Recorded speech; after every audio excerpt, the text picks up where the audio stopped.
আমরা অঙ্ক প্রশ্ন লেখার সময় এরকম ভাগ দিতে আমরা অনেকেই কম পারি। সহজে আপনি এরকম কিছু লিখতে হলে আপনাকে কি করতে হবে? দেখুন, আপনাকে প্রথম বিডি লিখতে হবে। বিডি লিখেছি, দেখেন একটু খেয়াল করুন। বিডি লেখার পর আপনাকে অল্টার এক্স ক্লিক করুন, হাফ তৈরি হয়ে গেল।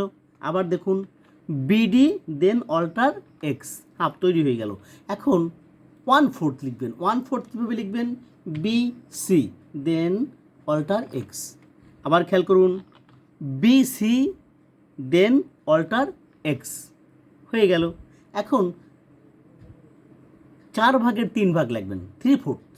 কীভাবে লিখবেন? আপনি লিখতে হবে বি ই দেন অল্টার এক্স। আপনি আবার একটু খেয়াল করুন, বিই দেন অল্টার এক্স। তাহলে খুব সহজেই পারবেন। আপনাদের সুবিধার্থে আমি প্রত্যেকটা একটু লিখে দিতে পারি যে কি বি ডি দেন অল্টার প্লাস এক্স, তাহলে হয়ে যাবে।